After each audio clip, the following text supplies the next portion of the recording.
La valiente Sirofenicia. Marcos 5, 24, 34.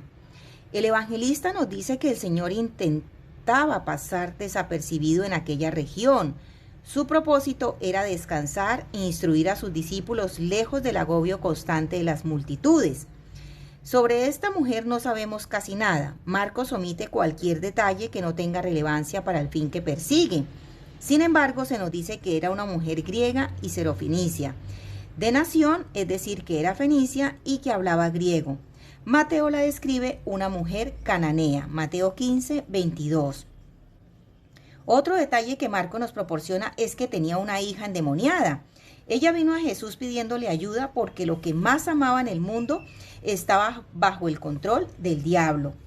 Observemos también que la mujer no estaba rogando por sí misma, sino para conseguir una bendición a favor de su hija, dándonos un buen ejemplo de lo que debe ser la obra de intercesión que los padres debemos llevar a cabo por nuestros hijos. Y percibimos también su insistencia y constancia en sus ruegos.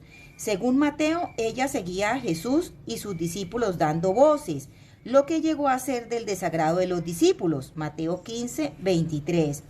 Pero esta insistencia no surgía únicamente por el dolor y la ansiedad que sentía por el estado de su hija, sino que también manifestaba una fe sólida en el Señor Jesús y, por supuesto, una intercesión tan ferviente no había de quedar sin contestación. Tenemos, por lo tanto, a una mujer cananea rogando a Jesús por la liberación de su hija. ¿Qué haría el Señor? En un principio, la respuesta del Señor podía parecer de lo más descorazonadora. Jesús usa una ilustración para explicar la situación de la mujer a los hijos en referencia a los israelitas. Eran los que estaban sentados a la mesa y tenían el privilegio de disfrutar del ministerio terrenal del Señor. Los perrillos eran, por lo tanto, los gentiles, quienes aún no habían sido admitidos al regio festín. Por lo tanto, Jesús se estaba refiriendo a la hijita de esta mujer como un perrillo. ¿No podía ser interpretado esto como algo ofensivo? Es cierto que los judíos se referían despectivamente a los gentiles como perros, pero Jesús usó un diminutivo, perrillos, seguramente en sentido cariñoso. Y así lo debió entender la mujer, porque no solo no se sintió ofendida ni desechada por ello, sino que en la forma en que se lo dijo Jesús, encontró fuerzas para seguir haciendo su petición. La mujer entendió y aceptó sin quejas la posición de precedencia que el pueblo judío tenía frente a los pactos y promesas de Dios. Así que en lugar de enojarse por las palabras de Cristo, vio en ellas una puerta abierta para volver a presentar su súplica a favor de su hija. En cualquier caso, no deja de asombrarnos que esta mujer suplicaba por unas migajas de pan, mientras los judíos rechazaban el verdadero pan que había descendido del cielo. Juan 6, 35, 36. Lo que podemos apreciar es que este fue el medio por el cual el Señor sacó a relucir la fe de esta mujer gentil, que contrastaba fuertemente con la maldad de los judíos, que a pesar de la luz que tenían, seguían siendo duros y rebeldes. Pero no solo de los judíos rebeldes, sino también de los propios discípulos.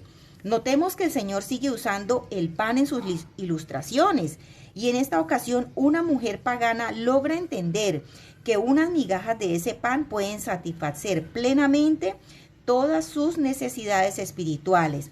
Por contraste, los discípulos, después de haber presenciado cómo el Señor multiplicaba unos cuantos pocos panes para dar de comer a una multitud de judíos, todavía no lograban entender el significado de este milagro porque sus corazones estaban endurecidos. Marcos 6, 52.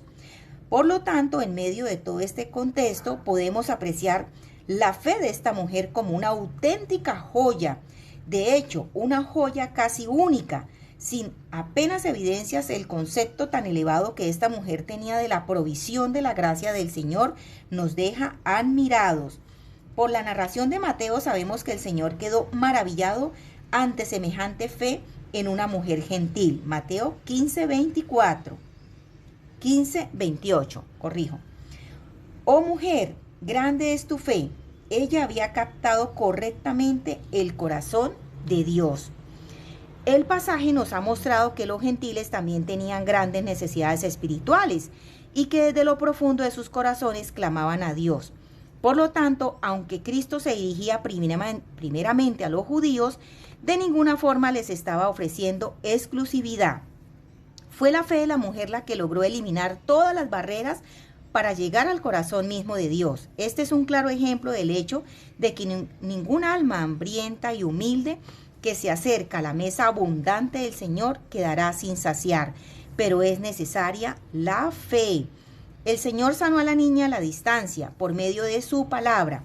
Esto sirvió para que la mujer mostrara nuevamente la calidad de su fe.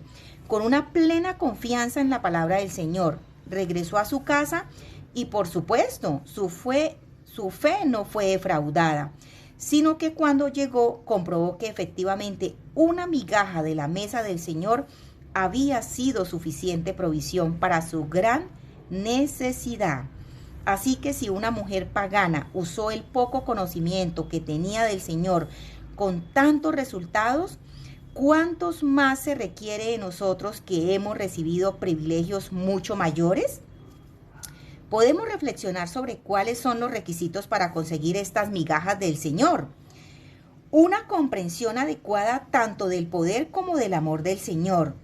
Insistencia en la oración y sobre todo una fe capaz de vencer todas las pruebas. Si has estado orando por una petición y aún no has recibido una respuesta, acércate a Dios una vez más y no dejes que las circunstancias o su silencio te hagan dudar de su gracia. Recuerda que el Señor ama que lo busquemos con fe y que Él es galardonador de aquellos que siempre están doblando rodillas. Gloria a Dios. Alabado y engrandecido sea el nombre de nuestro amado y glorioso Señor Jesucristo. Bendiciones.